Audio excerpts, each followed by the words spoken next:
దేవుడి నామకే మహిమ కలుగునుగాక. దేవుని పరిశుద్ధమైన నామంకు మహిమ ఘనత ప్రభావములు కలుగునుగాక. ప్రభువైన యేసుక్రీస్తు నామంలో నా శుభాభివందనాలండి.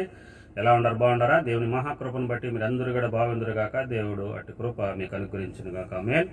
దేవుని పరిశుద్ధమైన వాక్యము మనం ఒకసారి చదువుకుందాము. రోమిలికి రాసిన పత్రిక 7వ అధ్యాయము 24వ వచనంలో మంచి మాట ఉన్నది.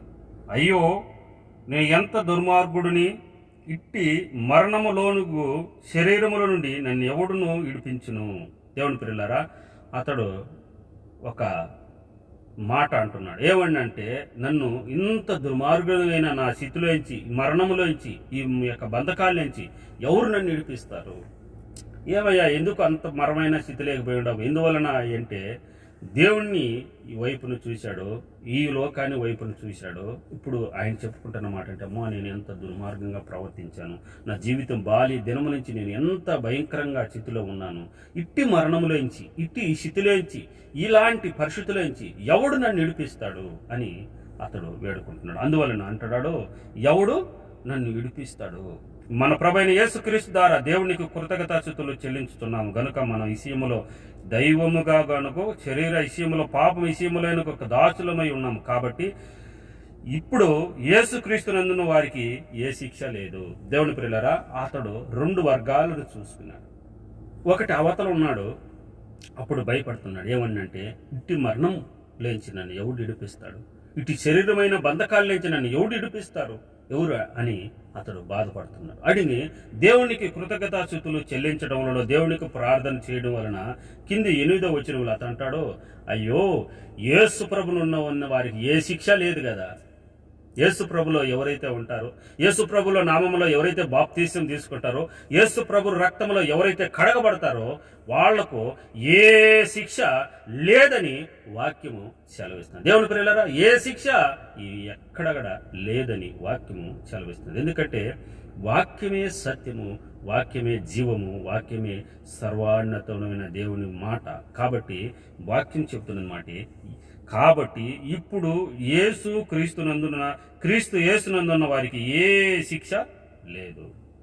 అంటే యేసు ప్రభువుని నమ్ముకుంటే ఎవరైనా సరే, ఆయన అంటాడు, నేనే జీవము, మార్గము, సత్యము, నా దారినే తప్ప ఎవడు కూడా పరలోకానికి కానీ నరకానికి కానీ ఎక్కడికి పోవాలనే నా దారినే పోవాలి, కానీ ఇంకొక మార్గాలకు పోయేదానికి అవకాశం లేదు. నేనే మొదటి వాడిని, కడపటి వాడిని, మృతుడైతేనే కానీ ఇదో ఈగాలకు నేను సజీవుడు అయిన దేవుడని ఉన్నాను, దాన్ని నా యొక్క ఎదుట ప్రతి మోకాలు వంగాలేసిందే అని యేసు ప్రభు ఈ యొక్క భూమి మీద ఉన్నప్పుడు లేచినప్పుడు కూడా చెప్పాడు. ఆయన దేవుని ప్రకటన గ్రంథంలో రాయబడిన మాట ఏంటంటే, ప్రతి మోకాలు ఆయన ఎదుట వంగుతుందంట, ఆయన స్తుతిస్తుందంట, ఆయన అందిస్తుందంట, ప్రతి నేత్రంలో ఆయన చూస్తుందంట. అయ్యో, నువ్వా దేవుడివి? ఇదేంది ఇంత చిత్రము? నువ్వు ఈ లోకంలో మనిషి మాదిరిగా అనిపించితివే, అందరూ నమ్ముకున్న వాళ్ళు అదేదో విచిత్రంగా మేము అందరం కూడా ఇదేమి దేవుడు అనుకుంటువే, నీవా అని ఆశ్చర్యపోయి రొమ్ము కొట్టుకుంటారట. అయ్యో, నా దేవా, నా తండ్రి, మేము ఎంతటి ఆశీర్వాదం పోగొట్టుకున్నాను. కానీ దేవుని ప్రియులారా, యేసు ప్రభు చెప్తున్న మాట ఏంటంటే, యేసు ప్రభు మీద ఎవరైనా కానీ ఆయనలో ఉంటే, ఆయన ఎద్దటకు వచ్చితే, యేసు ప్రభులోకి వచ్చితే, ఆయన ఎద్దటకు మనం వచ్చి, ప్రభా, నేను పాపిని, నా పాపాలను కడిగైనాయన అని మనం ఆయన ఎదుట ఒప్పుకుంటే, ఆయన చెప్తున్నమాట, ఏ శిక్ష లేదు. ఆయన రక్తంలో కడగబడతారే మన పరిశుద్ధమైన ఆ యొక్క శరీరం కలిగిన వారమై మనము ఈ లోకంలో మృతి పొందిన పరలోకానికి మనం చేరుకోగలుగుతాం. ఎందుకంటే యేసు ప్రభు స్వయంగా చెప్తున్న మాట ఏంటంటే, యేసు ప్రభులో ఉన్న వారికి ఏ శిక్ష లేదు, ఏ శిక్ష లేదు. ఎందుకంటే వారు మరణంలోంచి జీవంలోనికి దాటి ఉన్నారంట. యేసు ప్రభుని ఎవరైతే నమ్ముకుంటారో వాళ్ళు మరణంలోనికి జీవునికి, మనం అపోస్తల కార్యాలు మనం చూస్తే, ఆయన నేనే జీవము, సత్యము, నా ద్వారానే ఆయన చెప్తాడు. నేను మీకు సమాధానం అనుగ్రహించి వెళుతున్నాను, నేను మళ్ళా వస్తాను అని శిష్యులకు బలపరిచి వాళ్ళు కనపడి ఆయన ఆరోహణ అవుతాడు. దేవుని ప్రియులారా, మళ్ళా రానే ఉన్నాడు. చాలామంది గ్రంథాలు చెప్తున్నాయి. ఎందుకంటే ఆయన వస్తాడు, ఒక వర్గం గ్రంథం చెప్తుంది యేసు ప్రభు రెండో రాకడ వస్తుంది, అందుకని ఆరాధన చేయండి, ఆరాధన చేయండి, అందరూ ఆరాధన చేయండి. మీరు ఆరాధన చేయకుండా ఉంటే, మీరు నమాజ్ చేయకుండా ఉంటే యేసు ప్రభు దిగుతాడు. కాబట్టి ప్రతి బిడ్డలు కూడా నమాజ్ చేయాలి, ఆరాధన చేయాలి. ఆరాధన కాకండి, ఆరాధన మానిపితే యేసు ప్రభు రెండో రాకడ దిగుతాడని ఆ వర్గం చెబుతుంది. దాంట్లో రాయబడి ఉన్నది, ఆ గ్రంథంలో రాయబడి ఉన్నది.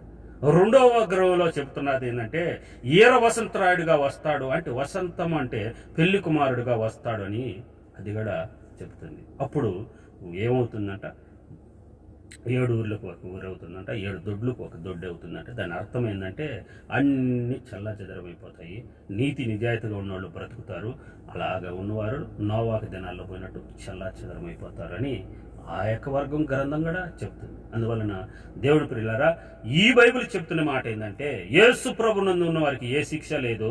కాబట్టి యేసు ప్రభులో, ఆయన జీవములో అన్ని సమస్తమును ఆయన చేయగలుగుతాడు. కాబట్టి ఆయన వచ్చినప్పుడు యుగాలు ఆయనతో రాజ్యం వెళుతారు. ఆయన రాజ్యం లేక మనం పోతాం. అందువలన ఏ శిక్ష లేదు. జీవం కలిగిన దేవుడు నమ్ముకున్నాడికి ఏ శిక్ష లేదండి. ఎందుకంటే ఆయన సజీవుడు, సర్వశక్తి కలిగిన వాడు, మనసులను పుట్టించిన వాడాయనే, మనసులను రక్షించేవాడాయనే, మనసులను శిక్షించేవాడు కూడా ఆయనే. 3 ఆయన దగ్గరే ఉన్నాయి. దేవుని ప్రియులారా, నీవు ఆయన పాదాలకు ఎత్తుపోయి, నా తండ్రి, నా ప్రభా, నేను పాపం చేశాను, నన్ను కనికరించు, నన్ను క్షమించయ్యా, నేను తెలియక ఈ పొరపాటు చేశానంటే ఆయన క్షమించేదానికి చిత్త మనసుడై ఉన్నట్టు.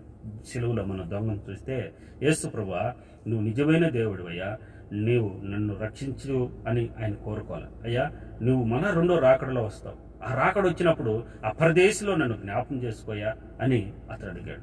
రెండో దొంగ ఏమడిగినాడంటే, అయ్యా, నువ్వు కూడా మాలో మాదిరే దొంగవే కదా, లేకుంటే అంతకుడివే కదా, నువ్వు కూడా నువ్వు ఈ శ్రమ పడుతున్నావు కదా, నువ్వు రక్షించుకొని మమ్మల్ని కూడా రక్షించు. దేనికి అయ్యా అంటే, నేను ఇంకా 4 ఇళ్ళు దొంగతనం చేసుకుంటాము, ఇంకా మేము కూడా నీ ధర్మాన్ని చెప్పుకొని 10 ఇండ్లు ఇంకా దొంగతనం చేసుకుని ఇంకా 10 ఏళ్ళు బ్రతుకుతామని అంటున్నాడు. కానీ రెండో వాడు అంటాడు, అయ్యా, మేము మాకు న్యాయమే, కానీ నువ్వు నీతిమంతుడు, పరమాత్ముడు, నువ్వు ఇక్కడికి వచ్చావయ్యా, నీవు రెండో రాకడలో వస్తావు, కాబట్టి నీవు వచ్చినప్పుడు నన్ను జ్ఞాపకం చేసుకుంటే అతను ముందు ఏమంటున్నాడంటే, నేడు నువ్వు నాతో కూడా పరదేశకు వస్తావు అని ఆ వాగ్దానం చేశాడు. దేవుని ప్రియులారా, యేసు ప్రభుకు ఆయన వద్దకు వచ్చి, ప్రభా, నిన్ను క్షమించు, నన్ను కాపాడయ్యా, నన్ను రక్షించని ఎవరైతే ఆయన పాదాల చెంతటికి వస్తారో, ఏ మనిషి అయితే తగ్గించుకొని, నా ప్రభా, నువ్వే నిజమైన దేవుడు అయితే నాకు కనపడవని అడుగుతారో, ఆయన సజీవుడు అయిన మనసులకు కనపడే దేవుడు.